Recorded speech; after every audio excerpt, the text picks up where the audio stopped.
جدید آمریکا که از دیروز تشدید شدن باعث شده که 2 شرکت کشتیرانی چینی هم از ایران برن. پوریا، بله، انرژی اتمی ایران که بعد از سال 88 استعفا داد و سکوت اختیار کردش، سکوتش رو شکسته و به بازخوانی مذاکرات اتمی احمدی نژاد پرداخته شد. پانتا مدیری او متولد 1350 در استان کرمانشاه محله فیض‌آباد است. محله فیض‌آباد یکی از قدیمی ترین محله های کرمانشاه است و در نزدیکی یکی از 5 دروازه ورودی به شهر قرار داشته که در میان کرمانشاهیان به دروازه یهودی ها معروف است. طایفه مدیری ها از طوایف یهودی در کرمانشاه به حساب می آید و پانتا ها نیز یک یهودی زاده است. پدر پانتا محسن مدیری از کارمندان ساواک در زمان محمد رضا پهلوی بود که بعد از انقلاب 57 خانه‌نشین شد. پدر پانتا از لحاظ رتبه و جایگاه شغلی شخص 4م ساواک در کرمانشاه محسوب می‌شد. او شاگرد و دست پرورده حسین همدانیان به شمار می‌رفت و کلیه کارهای اجرای حسین همدانیان به دست پدر پانتا انجام می‌گرفت. تقریباً می‌شود گفت همه کسانی که کارشان به ساواک افتاده محسن مدیری را به خوبی می‌شناسند. پدر پانتا مدیری یکی از بزرگان یهود در کرمانشاه بود.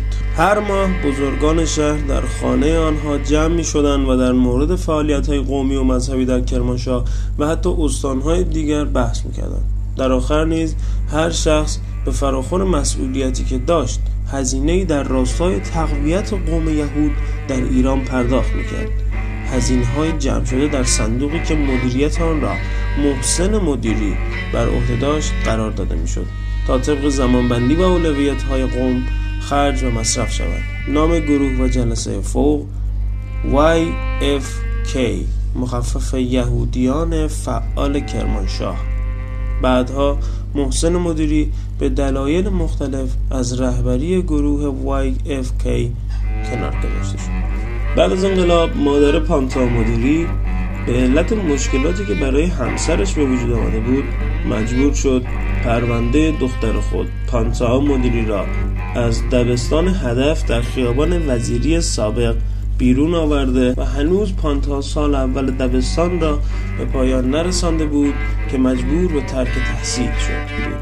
حمایت‌های فرح پهلوی و همچنین کمک‌های مالی ایشان جان تازه‌ای به خانواده پانتا داد. البته دارایی‌های پدر پانتا که در بانک‌های سوئیس و همچنین انگلیس بود و همچنین حمایت‌های تشکیلات YFK نیز باعث شد تا بتوانند خیلی سریع یک خانه مجلل خریده و زندگی خود را در آمستردام هلند از سر بگیرند. البته سفارش‌های آقای سرتیپ غلامعلی اویسی مسئول کشتار 17 شهریور 57 یا جمعه سیاه نیز در این میان بی تأثیر نبود. پانتا خیلی زود و بعد از بهبودی تحصیل خودش رو در مدارس هلند شروع کرد. البته برای پانتا بسیار سخت بود، زیرا همون زمان هم باید زبان یاد می‌گرفت و هم سر کلاس می‌رفت. او خیلی زود مدارج علمی رو پشت سر گذاشت و پیشرفت‌های چشمگیری نیز در زمینه درسی داشت. او همزمان با فضای تشکیلاتی در هلند آشنا شد، گروهی که بسیار بزرگتر و وسیع‌تر از تشکیلات YFK بود. در واقع تشکیلات یهودیان فعال آزاد یک سرشاخه از تشکیلات گروه‌های یهودی به شمار می‌رفت و پانتا خیلی سریع توانست جای خود را در این میان باز کند. یکی از پروتکل‌های گروه استفاده از هر وسیله‌ای برای نتیجه رساندن تشکیلات بود.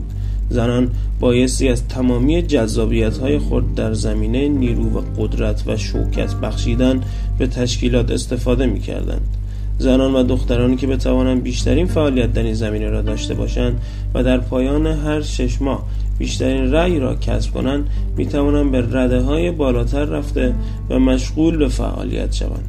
دختران و زنانی که عضو این تشکیلات می‌شوند تا 5 سال حق ازدواج و بچه دار شدن را ندارند. پانتا مدیری طی 2 سال توانست مسئول بخش تبلیغات در این گروه شود. او در سال 1375 در سن 25 سالگی در یک آکادمی موسیقی شرکت کرده و توانست خیلی سریع استعداد خود را در این زمینه محک بزند.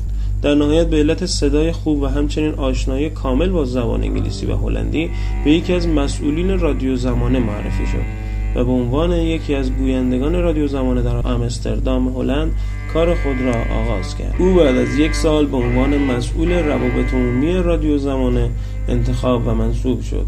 می شود گفت نیمی از کارکنان این رادیو از اعضای تشکیلات یهودیان فعال آزاد هستند و برخی نیز از بهائیان مقیم هلندند که با این گروه همکاری داشته و دارند.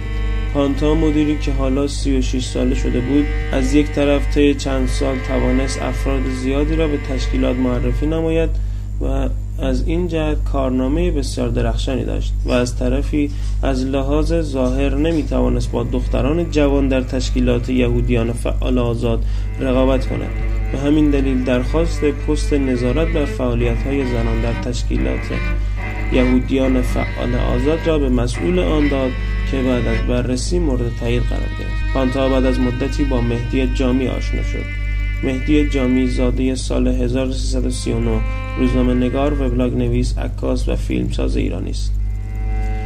تجربه های پانتا در رابطه های مختلف به درد او خورد و توانست با مهدی جامی رابطه صمیمانه برقرار کند. این در حالی بود که مهدی جامی به تازگی با خانم فرهناز کریمی ازدواج کرده بود. رابطه پانتا مدیری با مهدی جامی روز به روز گرمتر و گرمتر شد و مهدی جامی بعد از گذشت مدتی برای اینکه بتواند پانتا را مدت زمان بیشتری در رادیو نگه دارد، او را مسئول روابط عمومی رادیو زمانه کرد.